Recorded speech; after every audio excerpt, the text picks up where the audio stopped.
مولانا صاحب سوال یہ ہے کہ انجینئر مرزا صاحب کہتے ہیں کہ حضرت امیر معاویہ رضی اللہ عنہ کے فضائل میں صحیح روایات موجود نہیں، تو اس کی کیا حقیقت ہے؟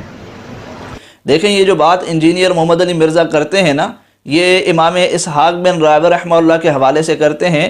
انہوں نے اپنے ریسرچ پیپر میں بھی ان کا یہ قول نقل کیا ہے، لیکن ہم انجینئر محمد علی مرزا سے ہی کہتے ہیں کہ آپ عوام الناس کو دھوکہ دینا بند کریں۔ اوپر آپ نے لکھا ہے صحیح الاسناد، صحیح الاسناد، تو اس قول کو پہلے صحیح سند کے ساتھ ثابت تو کریں نا، پھر اس کے بعد اس کو دلیل بنائیے گا۔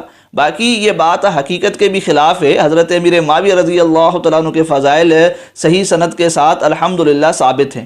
پہلی فضیلت میں آپ کے سامنے رکھ دیتا ہوں، جو انجینئر محمد علی مرزا کو بھی تسلیم ہے، کہ اللہ رب العزت نے حضرت امیر معاویہ رضی اللہ تعالیٰ عنہ پر بھی فرشتوں کے سامنے فخر کیا ہے، اور اس بات پہ فخر کیا ہے کہ حضرت امیر معاویہ رضی اللہ تعالیٰ عنہ ان لوگوں میں سے ہیں جو ظلم نہ کرنے والے ہیں، جو ظالم نہیں ہیں۔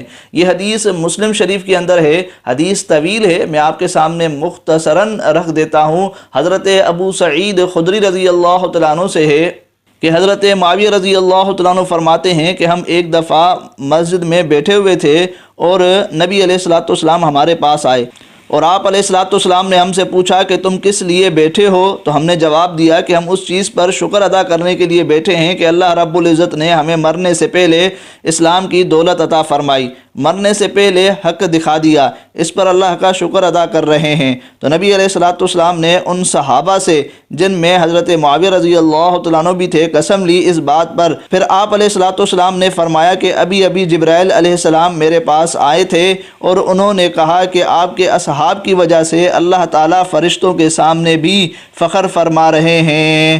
تو دیکھیں، اس حدیث سے معلوم ہوا کہ اللہ رب العزت نے حضرت امیر معاویہ رضی اللہ تعالیٰ عنہ پر بھی فرشتوں کے سامنے فخر فرمایا، اور اس سے یہ بات بھی معلوم ہوئی کہ حضرت امیر معاویہ رضی اللہ تعالیٰ عنہ ان لوگوں میں سے ہیں جو ظلم نہ کرنے والے ہیں، جو ظالم نہیں ہیں، ان لوگوں میں شامل ہیں۔ یہ فضیلت سامعین ہے اس حدیث سے ثابت ہوتی ہے، اور یہ انجینئر محمد علی مرزا کو بھی تسلیم ہے۔ آپ ذرا ان سے سن لیجئے۔ صحیح مسلم کی وہ جو تیسری حدیث میں نے بیان کرنی تھی، انٹرنیشنل نمبر کے مطابق 6857 ہے، مشکات میں بھی موجود ہے 2278۔ ابو سعید خدری رضی اللہ تعالیٰ عنہ کہتے ہیں کہ ایک دن حضرت معاویہ بن ابی سفیان رضی اللہ تعالیٰ عنہ مسجد میں تشریف لائے، تو کچھ صحابہ کرام، کچھ تابعین بیٹھے ہوئے آپس میں گفتگو کر رہے تھے، تو حضرت معاویہ ان کے قریب آئے اور کہا کہ یہاں تم کس لیے بیٹھے ہو؟ تو انہوں نے کہا ہم اللہ کا ذکر کرنے بیٹھے ہیں، اللہ رسول کی باتیں کر رہے ہیں۔ تو حضرت معاویہ نے کہا کہ اللہ کی قسم اٹھا کر کہو کہ تم اسی کام کے لیے بیٹھے ہو۔ انہوں نے کہا کہ اللہ کی قسم، ہم صرف اللہ تبارک و تعالیٰ کے ذکر کے لیے یہاں پر بیٹھے ہیں۔ تو پھر حضرت معاویہ رضی اللہ تعالیٰ عنہ نے کہا کہ میں نے یہ قسم اس لیے نہیں اٹھوائی کہ معاذ اللہ میں نے کوئی بدگمانی کی ہے تمہارے بارے میں، بلکہ آپ رضی اللہ تعالیٰ عنہ نے سنت پر عمل کیا۔ آپ کہتے ہیں ایک دفعہ ہم بھی اسی طریقے سے مسجد میں بیٹھے ہوئے تھے، اور آپ صلی اللہ علیہ وسلم تشریف لائے ہمارے پاس، اور آپ نے ہم سے پوچھا کہ تم کس لیے بیٹھے ہو؟ تو ہم نے کہا کہ ہم اس چیز پر شکر ادا کرنے کے لیے بیٹھے ہیں کہ اللہ تعالیٰ نے ہمیں اسلام کی دولت عطا فرمائی، مرنے سے پہلے پہلے حق دکھا دیا، الحمدللہ، اس پہ اللہ کا شکر ادا کر رہے ہیں۔ تو حضور صلی اللہ علیہ وسلم نے فرمایا اللہ کی قسم اٹھاؤ کہ اسی لیے بیٹھے ہو۔ تو ان کا یا رسول اللہ اسی لیے بیٹھے ہیں، اللہ کی قسم اٹھاتے ہیں۔ تو پھر آپ صلی اللہ علیہ وسلم نے بھی فرمایا کہ میں نے کوئی بدگمانی کی وجہ سے قسم نہیں اٹھوائی، بلکہ ابھی ابھی جبرائیل علیہ السلام میرے پاس آئے تھے اور انہوں نے فرمایا کہ آپ کے ان اصحاب کی وجہ سے اللہ تعالیٰ فرشتوں کے سامنے بھی فخر فرما رہا ہے۔ فرشتوں نے کہا تھا نا کہ یہ بندے تو قتل و غارت کریں گے، تو انہیں کس لیے پیدا کیا؟ یہ بھی تو بندے ہیں جنہوں نے نبی کی دعوت قبول کر لی۔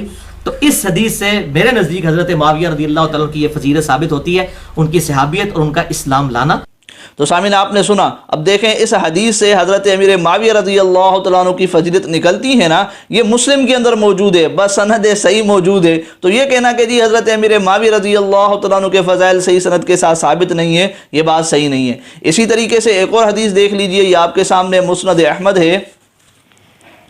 حضرت عباس بن ساریہ رضی اللہ تعالیٰ عنہ سے حدیث مروی ہے کہ نبی علیہ الصلوۃ والسلام حضرت معاویہ رضی اللہ تعالیٰ عنہ کے حق میں دعا فرمایا کرتے تھے کہ اے اللہ اس کو حساب و کتاب کا علم عطا فرما اور عذاب سے محفوظ فرما۔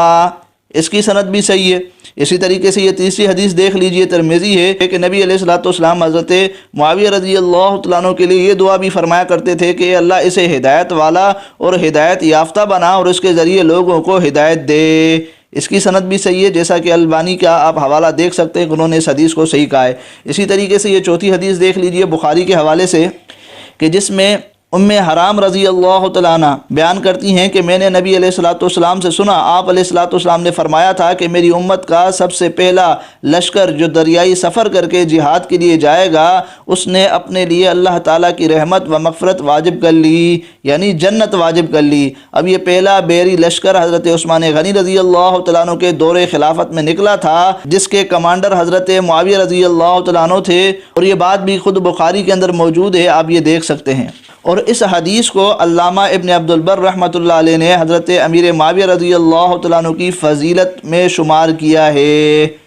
تو بہرحال یہ میں نے آپ کے سامنے فی الحال 4 صحیح الاسناد احادیث مبارکہ رکھی ہیں، جن میں سے ایک تو انجینئر مرزا کو بھی تسلیم ہے کہ اس سے حضرت امیر معاویہ رضی اللہ تعالیٰ عنہ کی فضیلت ثابت ہوتی ہے، تو ان سے حضرت امیر معاویہ رضی اللہ تعالیٰ عنہ کے فضائل ثابت ہوتے ہیں۔ تو یہ جو بات کہی جاتی ہے کہ جی حضرت امیر معاویہ رضی اللہ تعالیٰ عنہ کے فضائل میں کوئی صحیح روایت موجود نہیں ہے، یہ بات درست نہیں ہے۔